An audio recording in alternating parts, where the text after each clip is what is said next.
सदस्यहरू आगामी आर्थिक वर्ष 2081-82 को लागि विनियोजित विधेयकका सिद्धान्त र प्राथमिकतामाथि सभामा छलफल गरियोस् भन्ने प्रस्तावमाथिको छलफलमा मान्य सदस्यहरूले बोल्ने क्रम यही समाप्त हुन्छ। मान्य सदस्यहरू, अब म मान्य अर्थमन्त्री वर्षमान पुनलाई आगामी आर्थिक वर्ष 2081-82 का लागि विनियोजन विधेयकका सिद्धान्त र प्राथमिकता माथिको छलफलमा उठेका प्रश्नहरूको जवाफ दिन समय उपलब्ध गराउँछु।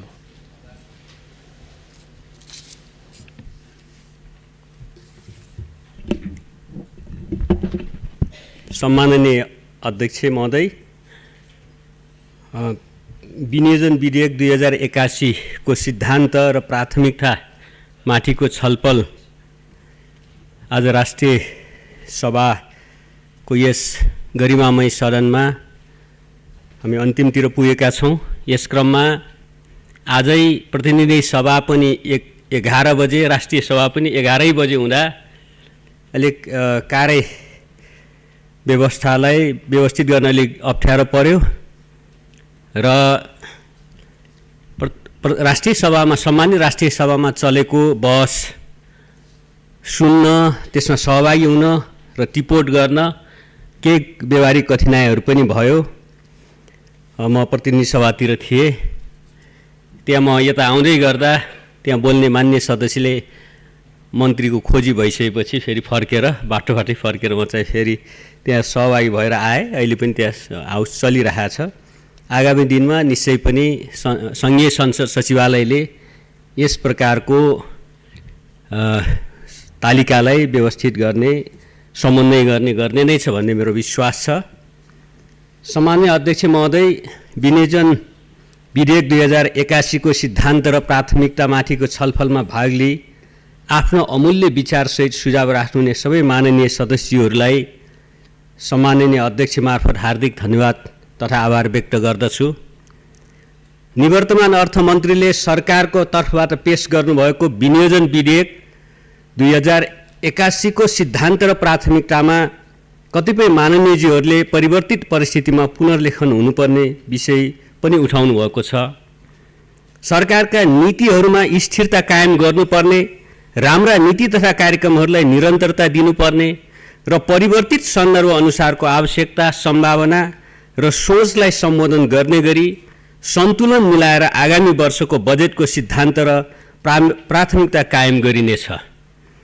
पेश भएको सिद्धान्त र प्राथमिकता संविधानले परिकल्पना गरेको समाजवाद उन्मुख हुन नसकेको र सामाजिक न्यायको एजेन्डालाई उपेक्षा गरेको भनी माननीयजीहरूको चिन्ता र चासो व्यक्त भएको छ। आगामी वर्षको बजेट 16औं योजनाको सोच अनुसारको पहिलो वर्षको प्रमुख कार्यक्रमहरू कार्यान्वयन हुने वर्ष हुनेछ।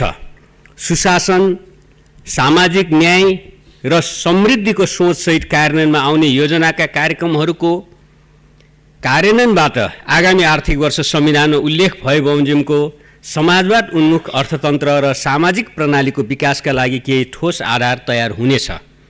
गुणस्तरीय शिक्षा, स्वास्थ्य, रोजगारी र सामाजिक सुरक्षाको व्यवस्थाद्वारा सामाजिक न्याय कायम गर्ने र प्रमुख रणनीतिक महत्त्वको आधारभूत सेवा प्रदान गर्ने क्षेत्रमा राज्यको भूमिका बढाउनेतर्फ बजेट लक्षित हुनेछ। स्रोत साधनको दक्षतापूर्ण प्रयोग र उत्पादन तथा रोजगारी वृद्धिमा निजी क्षेत्र र सहकारीको क्षमताको पूर्ण उपयोग गर्ने वातावरण निर्माण गरिनेछ। समृद्धिमा मात्र नभई सामाजिक न्याय सहितको समृद्धिमा हाम्रो जोड रहने भएकोले बजेटमा सामाजिक न्यायको पाटो उपेक्षामा नपर्ने कुरा स्पष्ट पार्न चाहन्छु। माननीयज्यूहरूबाट मुलुकको वर्तमान आर्थिक अवस्थाप्रति चिन्ता व्यक्त भएको छ। अर्थतन्त्रमा देखिएका चुनौतीहरूका साथै लघु वित्त, मित्रब्याजी र सहकारी क्षेत्रमा रहेका समस्याका विषय उठाउनु भएको छ। सरकारमा सामेल गठबन्धनका तर्फबाट हिजो मात्र साझा न्यूनतम कार्यक्रम तथा साझा सङ्कल्प पत्र जारी भएको छ। सो सङ्कल्पको प्रमुख जोड नै शिथिल रहेको अर्थतन्त्रलाई चलायमान बनाउन र अर्थतन्त्रमा देखा परेका विभिन्न चुनौतीहरूका साथै मित्रब्याजी पीडित सहकारी र लघु वित्तको समस्या समाधान गर्न विभिन्न कदम चाल्नमा रहेको छ। आगामी आर्थिक वर्षको बजेट उक्त सङ्कल्प पत्रको कार्यान्वयनमा केन्द्रित रहने भएकोले यसबाट अर्थतन्त्रले नयाँ गति लिने र हाल देखा परेका समस्याहरू समाधान हुने विश्वास दिलाउन चाहन्छु। मित्रब्याजी, सहकारी र लघु वित्त सम्बन्धी समस्या समाधान गर्न हालै मात्र विभिन्न कदम चालिएको र त्यसको नतिजा सकारात्मक देखेको कुरा माननीयजीहरूलाई अवगत गराउन चाहन्छु। उत्पादन र उत्पादकत्व वृद्धिमा जोड दिई हाल व्याप्त बेरोजगार र युवाहरूको बढ्दो पलायनको विषयमा समेत यहाँहरूले सरकारको ध्यानाकर्षण गराउनु भएको छ। अर्थतन्त्रमा हाल देखा परेका विभिन्न समस्याहरूको प्रमुख जरा नै मुलुकभित्र उत्पादन र रोजगारी पर्याप्त मात्रामा नबढ्नु हो। यसको फलस्वरूप ठुलो मात्रामा वस्तु आयात गर्नु परेको र युवाहरू रोजगारीका लागि विदेश पलायन हुनु परेको अवस्था छ। यस कुरालाई मनन गरी आगामी आर्थिक वर्ष उत्पादन र रोजगारी बढाउने साथै ठुलो मात्रामा युवाहरूलाई परिचालन गर्ने कार्यक्रमहरू कार्यान्वयनमा ल्याइनेछ। यसका लागि अहिले नै कार्यक्रम डिजाइन गर्ने कार्य सुरु गरिसकिएको छ। माननीयजीहरूबाट संसदमा दिइएका सुझावहरू बजेटमा समावेश हुने कुरामा आशंका व्यक्त भएको छ। विगतका विनियोजन सन्तुलित हुन नसकेको, प्राथमिकताहरूको सही पहिचान हुन नसकेको, पुँजीगत खर्चमा सुधार हुन नसकेको र सामाजिक ऋणको दायित्व बढ्दै गएको लगायतका विषय उठेका छन्। विगतमा बजेटका सिद्धान्त र प्राथमिकता, सरकारको नीति तथा कार्यक्रम र बजेट उप छलफलका लागि पर्याप्त समय उपलब्ध नहुने र संसदबाट प्राप्त सुझावहरूलाई बजेटमा समावेश नगर्ने अभ्यास रहेको थियो।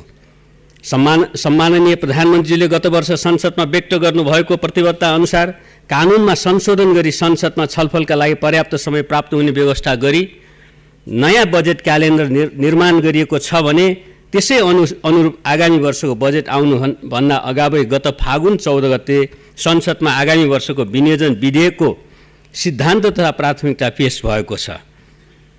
यो हाम्रो बजेट निर्माणको इतिहासमा निकै ठुलो परिवर्तन हो।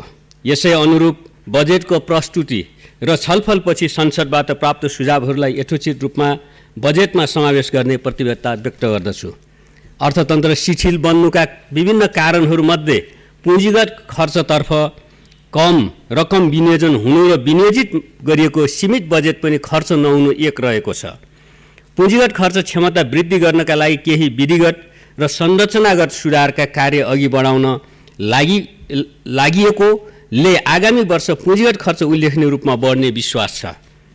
16औं योजनाले तोके बमोजिमका प्राथमिकताका क्षेत्रमा बजेट केन्द्रित हुने र मानव सूचकाङ्कमा पछि परेका क्षेत्र र वर्गको उत्थानको विषयलाई सम्बोधन गरिने भएकाले आगामी वर्षको बजेट प्राथमिकता निर्धारण र सन्तुलित विकासको दृष्टिकोणबाट समेत विशेष हुनेछ।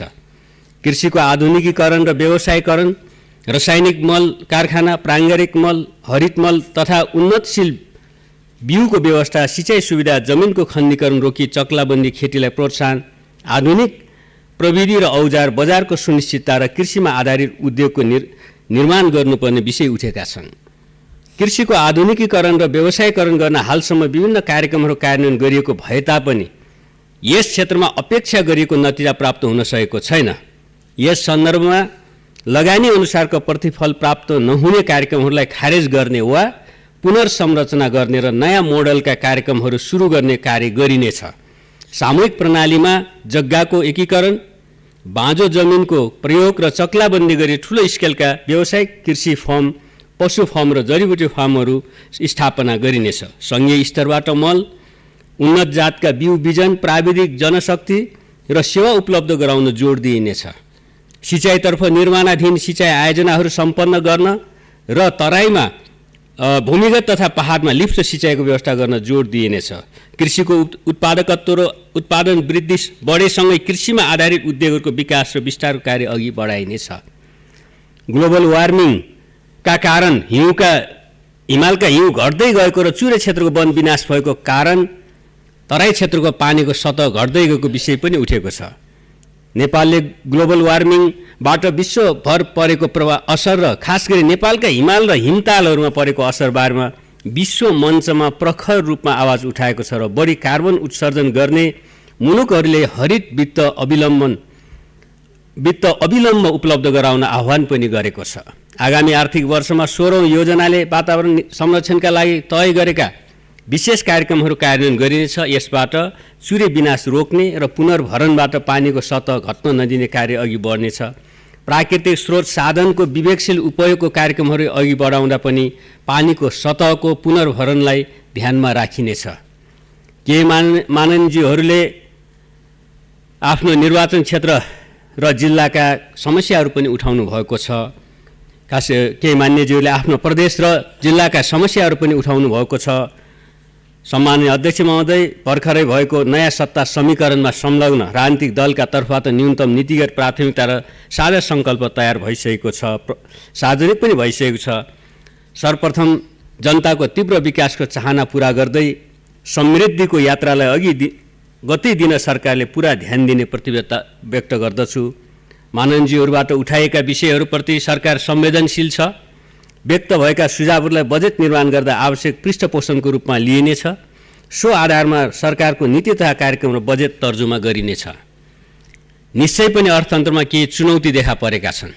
उत्पादनदेखि उपभोगसम्म र लगानीदेखि व्यापारसम्म देखिएको शिथिलता हटाउन नीतिगत सुधार गर्दै आर्थिक क्रियाकलापलाई तीव्रता दिन र निजी क्षेत्रलाई विश्वासमा लिई अगाडि बढ्न सरकार प्रतिबद्ध छ। सार्वजनिक वित्तको दिगो व्यवस्थापनमा चुनौतीको रूपमा रहेको राजस्व र खर्चबीच बढिरहेको अन्तरलाई कम गर्न राजस्व सुधार, सरकारी खर्चमा मितव्ययिता, वैदेशिक सहयोगका नवीन स्रोतहरूको पहिचान र परिचालन गरिनेछ।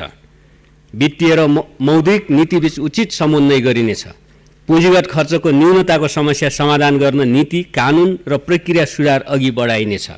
निर्माणाधीन पूर्वाधार आयोजनाहरूको कार्यान्वयनलाई तीव्रता दिने, आयोजना प्रमुखहरूसँग कार्य सम्पादन करार गर्ने र अधुरा आयोजनाको निर्माणमा स्रोत सुनिश्चित गरेर मात्र नयाँ आयोजना सुरु गरिनेछ। सहुलियतपूर्ण हरित वित्त परिचालनको सम्भावनालाई अधिकतम उपयोग गरिनेछ। यसका लागि उपयुक्त आयोजना र कार्यक्रम विकास गरिनेछ। जलवायु परिवर्तनबाट देखिएका नकारात्मक प्रभाव कम गर्न जोड दिइनेछ। अन्तर्राष्ट्रिय बजारमा पहुँच र प्रविधि हस्तान्तरणलाई केन्द्रबिन्दुमा राखी अति कम विकसित राष्ट्रको दर्जाबाट स्तर उन्नति भएपछिको सङ्क्रमणकालीन रणनीति कार्यान्वयन गरिनेछ। सहकारी र लघु वित्तमा रहेका समस्या तथा मित्र ब्याज पीडितहरूको साथमा सरकार रहेको छ। यसका लागि सरकारले काम अगाडि बढाइ पनि सकिएको छ। स्वदेशी उत्पादन र स्वदेशी उपभोगलाई प्रोत्साहन गर्दै राष्ट्रिय पुँजीको विकास गर्न जोड दिइनेछ। स्वदेशमा नै रोजगारी सिर्जना गरी युवा पलायन रोक्ने गरी बजेटमा कार्यक्रमहरू तर्जुमा गरिनेछ। अध्यक्ष महोदय, कृषिलाई आर्थिक वृद्धि, रोजगारी सिर्जना, गरिबी निवारण, औद्योगिकरण, निर्यात व्यापार र आपूर्ति व्यवस्थापन अभिवृद्धिको प्रमुख क्षेत्रका रूपमा विकास गरिनेछ। जनताको शिक्षा पाउने अधिकार सुनिश्चित गर्ने, विश्वविद्यालयहरूमा विद्यमान समस्याको तत्काल समाधान गरी उच्च शिक्षाको निम्ति विदेश जानुपर्ने अवस्थाको अन्त्य गर्ने र शिक्षा र रोजगारीको बीचमा सन्तुलन कायम गर्ने गरी बजेट तर्जुमा गरिनेछ। सबै पालिकामा आधारभूत स्वास्थ्य सुविधा पुर्याउने, स्वास्थ्य बीमा कार्यक्रम मार्फत नागरिकको स्वास्थ्य उपचार सहज बनाउने र सरकारी, सामुदायिक र निजी क्षेत्रबाट प्रदान गरिने स्वास्थ्य सेवाको गुणस्तर कायम गर्न जोड दिइनेछ। आवासविहीनलाई सुरक्षित आवास र मर्यादित जीवन उपलब्ध गराउने सामाजिक संरक्षणका कार्यक्रमलाई निरन्तरता दिँदै स्वदेश तथा विदेशमा ज्याला रोजगारी तथा स्वरोजगारीमा रहेका सबैलाई समेट्ने गरी योगदानमा आधारित सामाजिक सुरक्षा कार्यक्रम अगाडि बढाइनेछ। सरकारको स्रोत र साधनको सन्तुलित वितरणमा सरकारले यथेष्ट ध्यान दिनेछ। सम्माननीय अध्यक्ष महोदय, माननीय सदस्यज्यूहरूबाट प्राप्त सुझाव, दिशानिर्देशहरूलाई समेटेर हामीले यसका प्राथमिकताका आधारमा आगामी बजेट र कार्यक्रम निर्माण गर्ने म पुनः प्रतिबद्धताका साथ आफ्नो भनाइ अन्त्य गर्छु। धन्यवाद।